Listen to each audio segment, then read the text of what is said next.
You are listening to Second Chance Ministry Radio.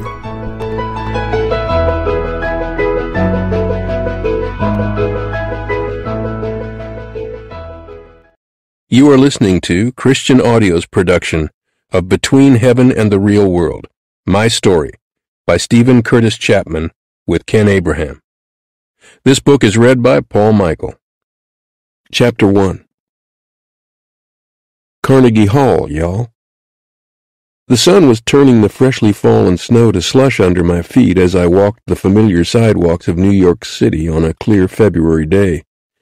As a boy running through cow pastures to my favorite fishing spot, I never imagined I'd stroll the streets of the Big Apple someday, much less have so many memories come flooding back as I did. There's the intersection at Times Square where we did an outdoor photo shoot for the Great Adventure album. There's Radio City Music Hall where I won my first Grammy. There's the famous deli where one of my musical heroes, Ricky Skaggs, introduced me to another musical hero, Michael McDonald of the Doobie Brothers. There's that Italian restaurant that doesn't take credit cards where I had to leave my wife, Mary Beth, waiting alone as collateral while I went to get cash to pay for our meal. Then I turned the corner and saw something I'd never seen, and never in my wildest dreams thought I would. Tonight, in concert, Stephen Curtis Chapman on stage at Carnegie Hall. Carnegie Hall? Are you serious? I'm really playing Carnegie Hall tonight? This is crazy. A few minutes later, I stepped onto one of the most prestigious stages in the world for a sound check prior to my performance later that evening. I walked over to the edge of the stage to get a feel for the room and gazed in awe at the 5 tiers of red velvet seats in front of me. The main floor was surrounded on 3 sides by 4 ornate golden balconies. Each balcony was lined with decorative lights, with a rotunda-style ceiling illuminated in a circle of lights shining like stars inside the theater. The iconic concert hall was somewhat smaller and more intimate than I had anticipated, but everything about it felt majestic. I took a deep breath and thought, Pavarotti has sung here. What in the world am I doing standing on this stage? How does a boy from Paducah find himself playing his music at Carnegie Hall in the legendary Isaac Stern Auditorium, where incredible artists such as Frank Sinatra, the Beatles, Stevie Wonder, Bob Dylan, and Liza Minnelli have performed? The first person to conduct an orchestra at Carnegie Hall way back in 1891 was none other than the world's greatest composer at the time, Pyotr Ilyich Tchaikovsky. Although I was far from a Tchaikovsky, I wasn't exactly a newbie either. By the time I walked onto that famous platform in February 2014, I had been working in the music business for more than 30 years. I'd been singing professionally from my solo debut at a gathering around a swimming pool to sold-out concerts in arenas around America and on stages around the world. Giant music festivals with tens of thousands of people out under the stars, and even performances on platforms with Reverend Billy Graham before massive crowds. I had performed thousands of concerts. Yet, despite my years of experience, performing in Carnegie Hall was certainly a pinnacle in my career and an experience I would remember for the rest of my life. I was very excited and very nervous. Part of the reason for my nervous excitement was the fact that not only would most of the 2,800 seats in the venue be filled that night, but the stage would also be filled with a 50-piece orchestra and a 300-voice choir behind me. Over the years of my career, I had occasionally performed a song or two live with an orchestra, but my band and I had never done an entire concert accompanied by a full symphony and a choir, the orchestra playing my songs with arrangements I had never performed in public before. The whole idea was a bit intimidating. I had rehearsed with the choir the day before, so I knew what that felt like. I was scheduled to rehearse with the orchestra later that afternoon. Then it would be lights up and let's go. As a performer, playing a major venue in New York City always produces added tension because of the many stipulations strictly enforced by the theaters. If ever there was a place where time is money, it would be a concert hall in the Big Apple. Our show was scheduled to run no longer than 120 minutes, not even 1 minute longer. If I happened to talk too much, as I've been known to do on occasion, or play a few minutes overtime, which I'm somewhat famous for, an additional few $1,000s would be added to the cost of the night. Still, I knew that staying within my pre-established ironclad time frame was going to be a challenge for me.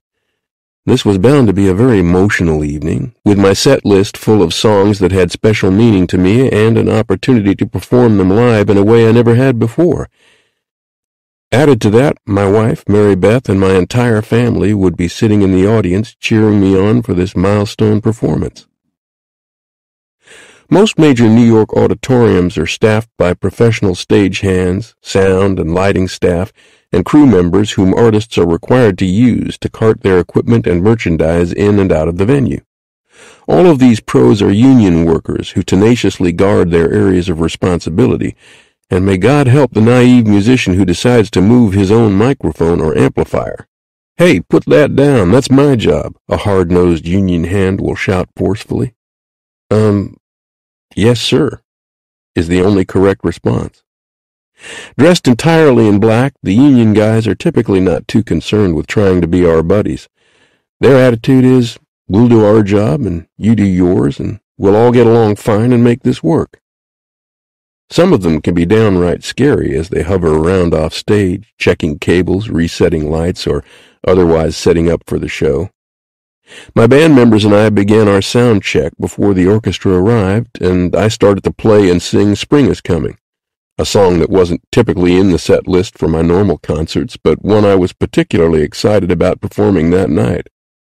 Already the emotions started to well up inside me as I blinked back the tears, partly because I was singing on stage at Carnegie Hall and could imagine what it was going to sound like with 300 voices and 50 orchestral instruments joining me in just a few hours, but mostly because of the significance of the song and what it meant to be standing on this stage singing it.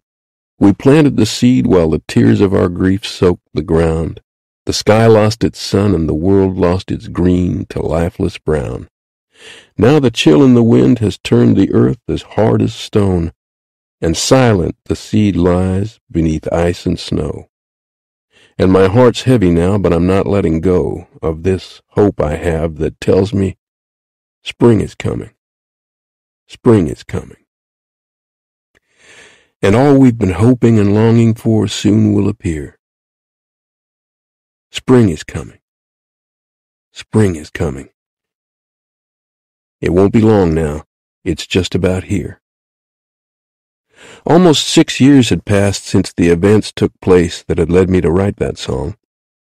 It was May 24th of 2008, 3 days after our youngest daughter, Maria, had passed away as the result of a tragic accident in our driveway.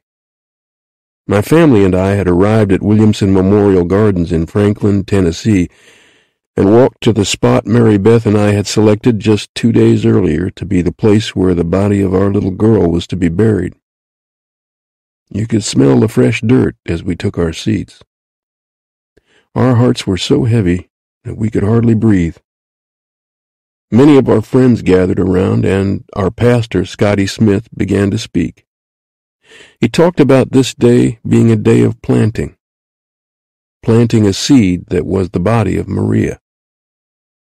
He read 1 Corinthians 15, verses 42 through 44. What is sown is perishable, what is raised is imperishable. It is sown in dishonor, it is raised in glory. It is sown in weakness, it is raised in power. It is sown a natural body, it is raised a spiritual body. He talked about how a seed first falls to the ground and dies in order to come back to life, how we must plant a seed and wait. He reminded us that because of Jesus' resurrection from the dead and his promise of our coming resurrection, this perishable seed of Maria's body that we were planting is going to be raised imperishable. He talked about the promised spring that is coming when all things will be made new according to God's own promise. He reminded us of the hopeful words of Revelation 21, and the coming day when God will wipe every tear from our eyes.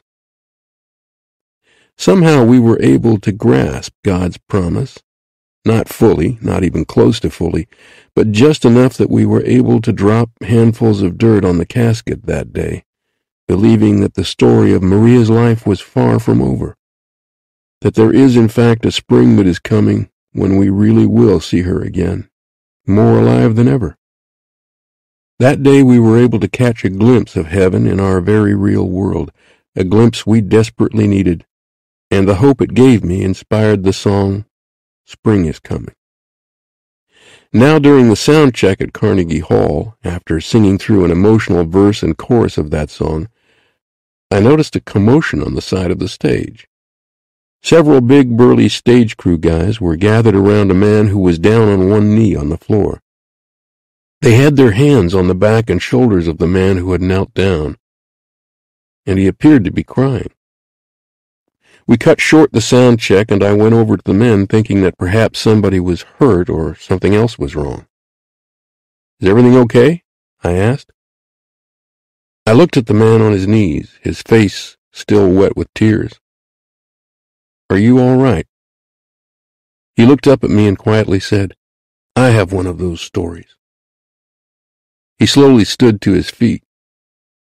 "My wife and I lost a little girl too," he explained. Right in front of his fellow crew members, he and I hugged. His name was Scooter, and he was the main house sound guy at Carnegie Hall. He began to tell me about the hard struggle he and his wife had endured since they had lost their daughter several years earlier. Even with their strong faith as Christians, the hurt and grief had been agonizing. I knew all too well what he was talking about. "My wife and I went to your concert at Nokia Theater in Times Square a few years ago," Scooter said, "when you did the tour with your wife speaking and your sons playing in your band. That night your wife shared how she was afraid to let go of the grief because if she did, she would lose that connection with Maria. Hearing another grieving mother share that was a real breakthrough for my wife, and that concert had a profound effect on us." He explained how at the Nokia concert they bought Mary Beth's book, Choosing to See, and my album, Beauty Will Rise, which they listened to on their way home that night. When they heard Spring is Coming, they were moved to tears. That song in particular, Scooter told me, was instrumental in helping to bring some deep healing to their hearts. Later his wife read Mary Beth's book, and that too was a huge step toward helping them heal. He said he felt like God had orchestrated this concert at Carnegie Hall as a gift to encourage him and to help him continue the healing process. I put my arm around Scooter, prayed with him, and thanked him for sharing his story with me. Then both of us went back to work. A few minutes before 7 p.m., I took my place on the side of the stage and listened as the orchestra began its pre-concert tuning ritual. My heart was racing, and I peeked out to see a full house as well as a full stage of singers and musicians. This is really getting ready to happen. While the orchestra was filled with professional musicians who had been hired for the concert, the choir consisted of singers who were fans of my music and had come from all over the country to be a part of this night. They were almost as thrilled as I was to be there, which only added to the excitement. I took my place at center stage to an enthusiastic ovation from the crowd and the choir, and with a small wave of the conductor's baton, the orchestra launched into the prologue from The Great Adventure. Here we go. The concert that evening was amazing. Maybe it was the adrenaline rush, or maybe talking to Scooter had put me at ease and reminded me of what really mattered, but for some reason, despite the emotional moments and all the artistic tensions, I was like a little boy filled with wonder and joy on stage. The sound in the room was incredible, and I easily understood why the impeccable acoustics of Carnegie Hall are legendary. I had never imagined hearing my songs with a live orchestra and choir, on recordings maybe, but never on stage like that. Mary Beth said later that I looked like a 12-year-old Stephen having the time of his life, probably because that's what I felt like. We performed a greatest hits type of concert as well as a few songs I had seldom if ever performed live. One such song called Savior was particularly powerful because of the beautiful orchestral and choral arrangement. I was overcome with emotion several times, but was somehow able to hold it together and resist the urge to have a full-on breakdown. One of the most emotional points in the show for me was when I got to sit down on the piano bench at center stage and just listen. I didn't play or sing. I simply sat and listened along with the audience as the orchestra and the choir filled Carnegie Hall with the melodies and lyrics of two of my best-known songs, His Strength is Perfect and Be Still and Know. It was truly a taste and see that the Lord is good moment to get to hear my own songs like that. Many of the people in the choir had been singing my songs for years. They had journeyed with my family and me through good times and hard times, mountaintops and valleys. It was like a gift from them to me as they sang their hearts out to show me how much the music had meant to them. I sat in the middle of the stage and listened in awe. It was as though the choir singers and the members of the audience were saying, "This is a celebration of your life and your music and the impact they've had on our lives." It was a heavenly moment for me, and the best was yet to come. Near the close of the concert, as I often did, I performed the song Cinderella, and then followed it with Spring is Coming. As I began to sing that song, I looked back at the sound mixing console and saw my new friend Scooter standing with his head back and both of his hands raised high in the air, singing along on every word and worshiping God. Just above where Scooter was standing, in the front row of the first balcony, I could see my family, Mary Beth, Showie, Stevie Joy, Will Franklin, Caleb, Emily and her husband Tanner were all there to celebrate this moment with me. And as incredible as this whole Carnegie Hall experience had been, nothing could compare with seeing them there, together. It was a beautiful picture of hope and a powerful reminder to me that God had carried us through the cold, hard winter of our grief. Even though our hearts still ached for the little girl who wasn't there with us, the healing had begun, and we were beginning to feel joy again and experience the first signs of what we knew to be true. Spring really is coming. The concert ended with an emotional standing ovation, and I took a bow and looked around the room one last time, trying my best to take it all in. After the concert, several people asked me if playing at Carnegie Hall was a dream come true. I had to answer honestly. No, a boy from Paducah doesn't think to dream that big. Thank you for listening on Second Chance Ministry.